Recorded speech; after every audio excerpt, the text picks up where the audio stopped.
Hey there everybody, Phil here for AndroidCentral.com, and here it is, the HTC One, aka the M7. Quick hardware walkthrough. So you've got a 4.7-inch Super LCD display, not 5 inches, not 4 inches. It's pretty big, right?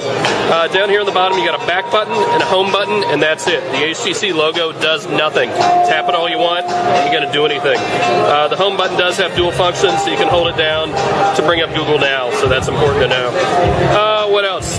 Dual stereo speakers. They're calling it Boom Sound, which is kind of a goofy name, but it sounds really good. You're kind of going to have to wait till you get it into a nice quiet room where we're at's not doing it. But dual stereo speakers. There is a little notification light up here in the top.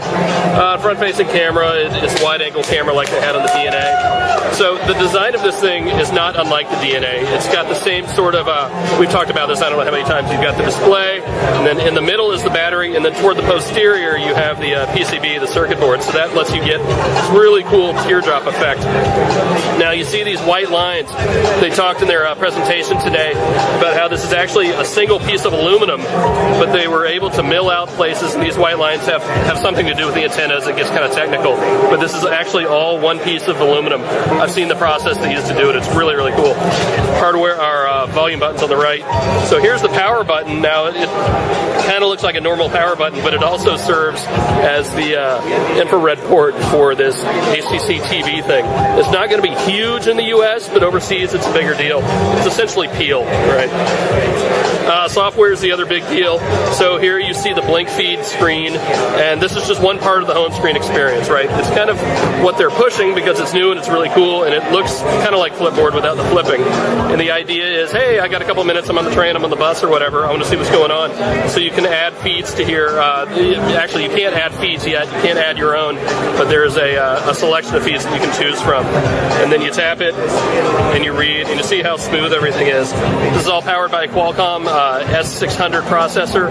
It's 2 gigabytes of RAM. It's really, really nice stuff. And I can't stress, again, how beautiful this LCD3 display is. So that's one home screen experience. You swipe over, and then you get what you would consider to be a normal Android home screen experience, right? So don't freak out at the blink feed thing. You can still use the traditional thing. And it should be sticky. Let me make sure it works.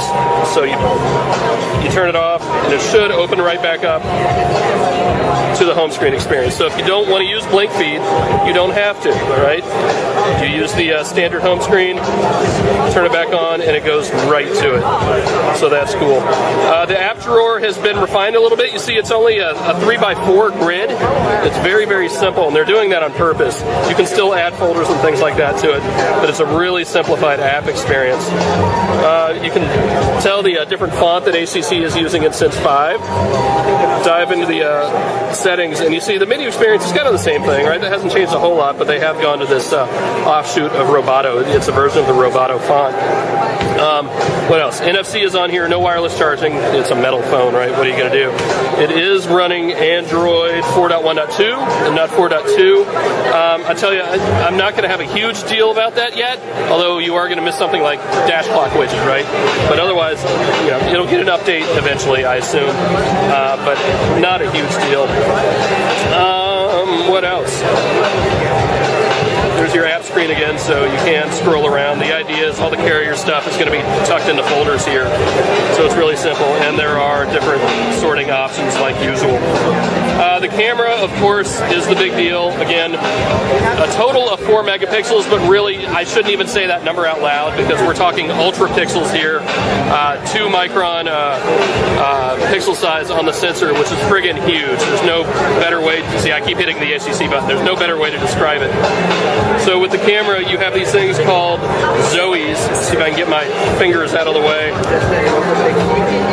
There we go. So if you hit the Zoe button, it will record a few seconds of these people doing their thing, which is why they're here doing their things. Let's see if we can find them in the gallery.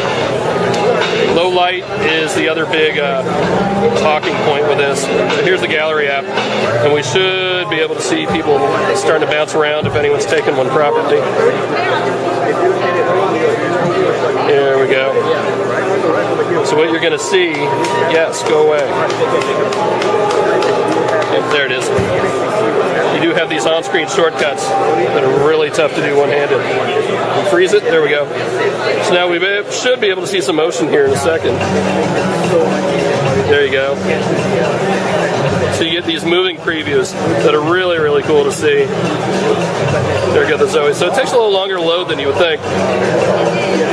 Open one up, and we should get another preview. There it goes.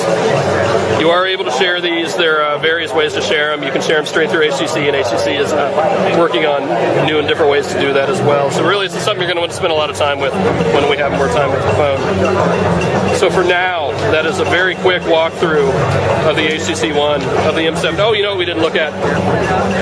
The lock screen. So you do still have app shortcuts. You should still be able to customize those. You have the weather is on here as well. You see that's how you unlock. And also you customize it to put notifications on there for missed calls, text messages, things like that. Kind of standard stuff. A really good feeling phone. Can't wait to get a little more time with it. The camera thing's going to take some getting used to. The buttons are going to take some getting used to. But a really nice phone. I like it a lot. So that's it. See you later. Hey everybody, it's Phil from Android Central, and if you want to help out the site and look good, go get the best damn Android t-shirt anywhere from shopandroid.com.